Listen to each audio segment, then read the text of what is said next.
Individually हमने operating, investing, financing सबको deal कर दिया है। अब जल्दी से एक बारी फॉर्मेट रिवाइज करते हैं और उसके बाद मैं एक बड़ा क्वेश्चन करके दिखाऊंगा जिसमें हम पूरी की पूरी कैश फ्लो स्टेटमेंट बनाएंगे। तो ध्यान से देखना, सबसे पहले क्या करते थे, कैश फ्रॉम ऑपरेटिंग एक्टिविटीज निकालते थे। कैश फ्रॉम ऑपरेटिंग एक्टिविटीज से पहले चलो हेडिंग क्या होती है, कैश फ्लो स्टेटमेंट, ब्रैकेट्स में लिखेंगे indirect method for the year ended. जैसे होता है ना बैलेंस शीट एज एट, ये होता है for the year ended as per AS3 revised. ये आपको एग्जैक्टली लिखना पड़ेगा, बस आप फॉर्मेट नहीं लिखेंगे, आप लिखेंगे cash flow statement indirect method for the year ended as per AS3 revised, accounting standard 3 में इसका फॉर्मेट गिवन है। ओके, सबसे पहले आता है cash flow from operating activities. इसमें स्टार्टिंग पॉइंट है net profit before tax and extraordinary items. Extraordinary items इस साल के लिए कोर्स में डिलीट हो गए हैं, तो एक्स्ट्राऑर्डिनरी आइटम्स जैसे कि लॉस ड्यू टू अर्थक्वेक और अ नेचुरल डिजास्टर और उससे रिलेटेड इंश्योरेंस क्लेम्स, ये ट्रांजैक्शन हमारे कोर्स में इस साल 2022 बोर्ड के लिए नहीं है। तो net profit before tax will be equal to net profit before tax and extraordinary items, क्योंकि एक्स्ट्राऑर्डिनरी आइटम्स कोर्स में नहीं है। But net profit before tax given नहीं होता, ये आपको वर्किंग नोट में कैलकुलेट करना पड़ता है। तो ऑपरेटिंग एक्टिविटीज का स्टेप 1 क्या हो जाएगा, calculation of net profit before tax and extraordinary items. Operating activities से रिलेटेड क्या हो गया, ये आपका स्टेप 1 इंडिविजुअली हम सब कर चुके हैं। स्टार्टिंग पॉइंट अब क्या हुआ, current year profit. Current year profit कहां से निकलेगा, अगर आपके पास statement of profit and loss है तो आप डायरेक्टली प्रॉफिट आफ्टर टैक्स ले लो। अगर बैलेंस शीट है तो difference in the balance in statement of profit and loss. Balance sheet में, शेयर कैपिटल में, शेयर होल्डर्स फंड्स में, रिजर्व्स एंड सरप्लस में statement of profit and loss का जो बैलेंस का डिफरेंस होगा current year minus previous year, वो होगा करंट ईयर प्रॉफिट। तो क्या हो जाएगा आपका difference between the closing balance and the opening balance of surplus, that is the balance in statement of profit and loss. तो net profit as per P&L account. Okay, अगर आपके पास P&L है तो स्टेटमेंट ऑफ P&L के हिसाब से, नहीं तो डिफरेंस आ जाएगा। अब इसमें ऐड करते थे अप्रोप्रिएशंस एंड ट्रांसफर्स। तो transfer to general reserve, propose dividend of previous year, current year का तो कंप्लीटली इग्नोर कर देंगे, प्रीवियस ईयर का ऐड बैक करेंगे। Dividend paid, propose dividend of previous year is the dividend paid in the current year.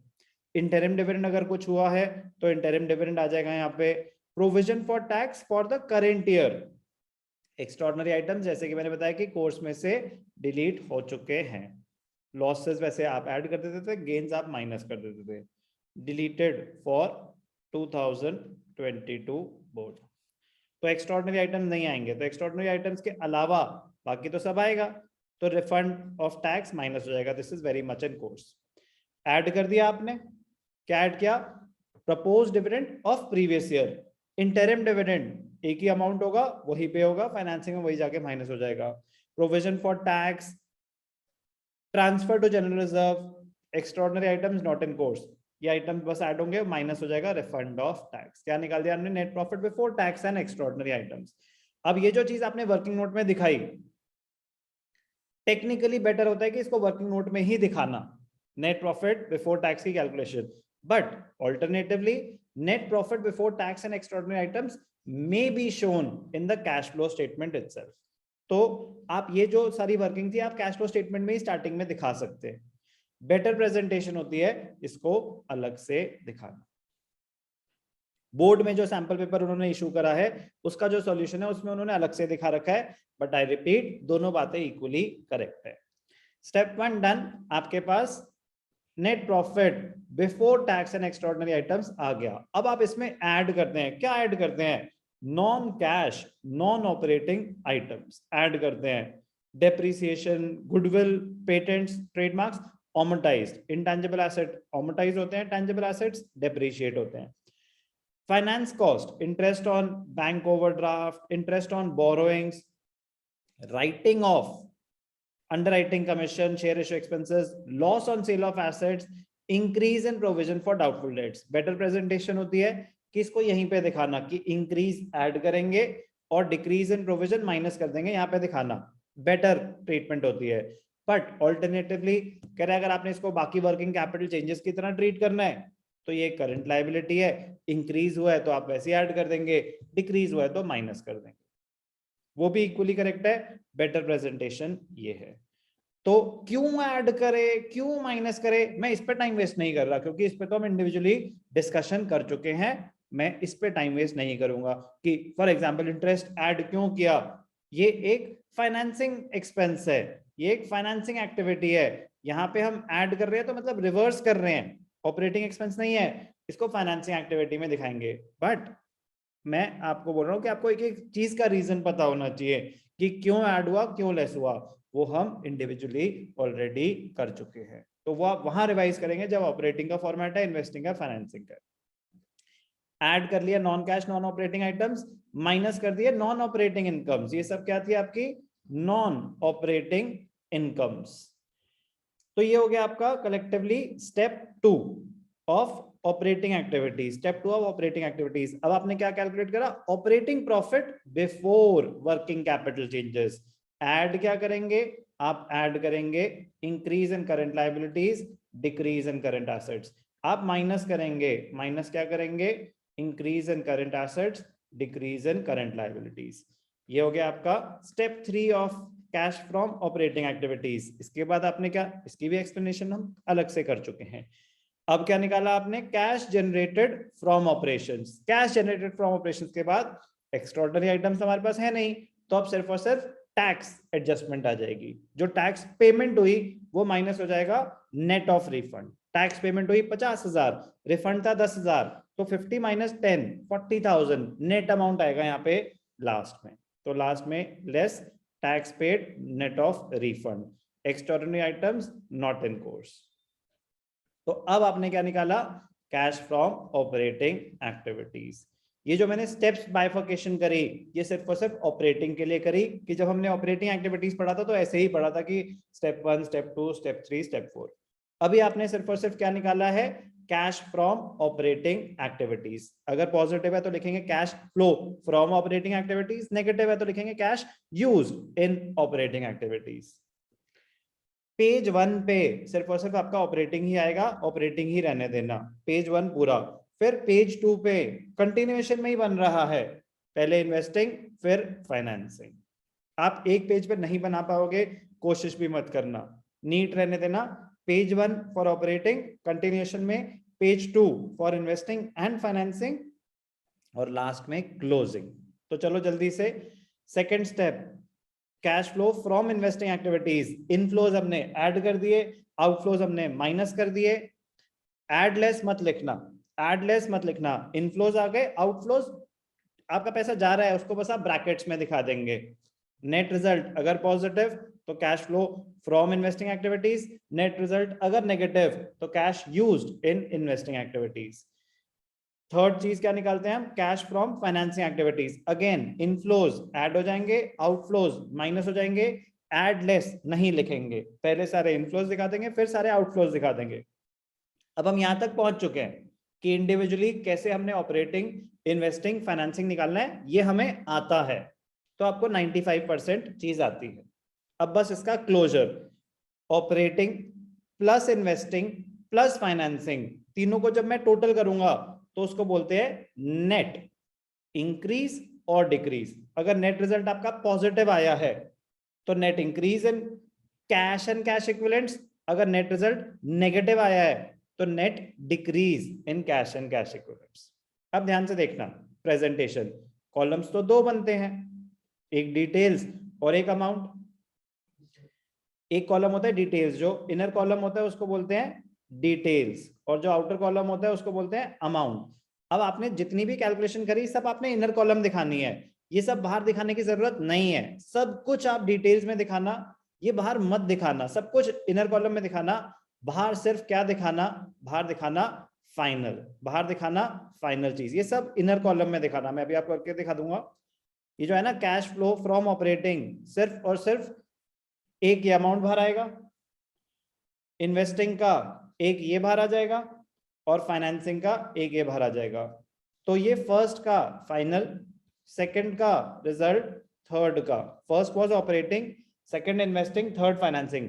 तीनों amounts को total करेंगे, अगर पॉजिटिव आया तो लिखेंगे net increase in cash and cash equivalents, अगर नेट रिजल्ट नेगेटिव आया कि पैसे गए ज्यादा है आए कम है तो लिखेंगे net decrease in cash and cash equivalents.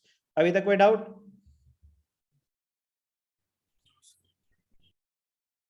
बाकियों को कोई डाउट? जल्दी बोलेंगे। ठीक है, आपने सम अप कर दिया। अब ध्यान से देखना, इस साल नेट मेरे पास 50 करोड़ रुपए आए, नेट इंक्रीज मतलब वो इस साल का इनफ्लो है। ऐड भाई साहब पहले से कितना पड़ा था आपके पास? कह रहे पहले से पड़ा था 20 करोड़। कह रहे क्या? पहले से कैश एंड कैश इक्विवेलेंट्स। तो नेट इंक्रीज और डिक्रीज में ऐड करेंगे opening cash and cash equivalents. तो इसमें सिर्फ और सिर्फ आपको क्या आएगा? Cash in hand, cash at bank, short term deposits, current investments और मार्केटेबल सिक्योरिटीज, दोनों में से एक ही चीज गिवन होगी। कैश एंड कैश इक्विवेलेंट्स का पार्ट है, मैं आपको ऑलरेडी बता चुका हूं। Cash in hand, cash at bank, short term deposits और मार्केटेबल सिक्योरिटीज। मार्केटेबल सिक्योरिटीज और करंट इन्वेस्टमेंट्स में से दोनों में से एक ही चीज दे रखी होगी। इस साल 50 करोड़ कैश जनरेट हुआ, पहले से मेरे पास 20 करोड़ पड़ा था, तो क्लोजिंग कितना होना चाहिए सहीश? अगर इस साल 50 करोड़ इनफ्लोज हुए इंक्रीज, पहले से 20 करोड़ पड़ा हुआ था, तो एंड में कितना होना चाहिए सहीश?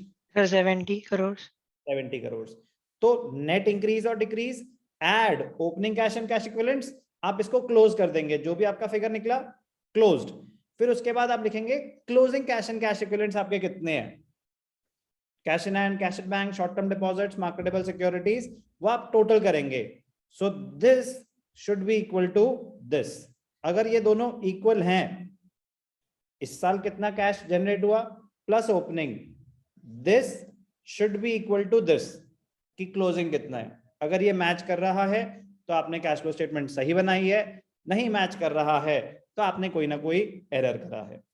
एग्जाम में आपके लिए इंपॉसिबल होगा एरर को रिलोकेट करना, एरर को लोकेट करना, क्योंकि आपके पास टाइम ही नहीं होगा इतना, क्योंकि एरर तो कहीं भी हो सकता है। अब तो पॉइंट इज फर्स्ट टाइम ही सही करना, आराम आराम से ध्यान से करना, स्पीड ग्रेजुअली बढ़ेगी बट कंसंट्रेशन के साथ करना। सबसे पहले ऑपरेटिंग निकाला, फिर इन्वेस्टिंग निकाला, फिर फाइनेंसिंग निकाला। मैं इसको समराइज करता हूं, चलो। कैश फ्लो स्टेटमेंट, सबसे पहले आपने क्या निकाला? Cash from operating activities. फिर आपने क्या निकाला? Cash from investing activities. फिर आपने क्या निकाला? Cash from financing activities. इन तीनों को ऐड करा तो क्या आया? नेट इंक्रीज और decrease in cash and cash equivalents. कुछ नेट रिजल्ट आ गया, पॉजिटिव है तो इंक्रीज, नेगेटिव है तो डिक्रीज। इसमें ऐड करते हैं, क्या ऐड करते हैं? Opening cash and cash equivalent. उसमें cash in hand, cash at bank, short term deposits, marketable securities, ये ऐड करके जो आपका रिजल्ट आया, this should be equal to closing cash and cash equivalents. अगर ये और ये इक्वल हैं तो आपने सही करा है, वरना आपने गलत किया है। कोई भी डाउट?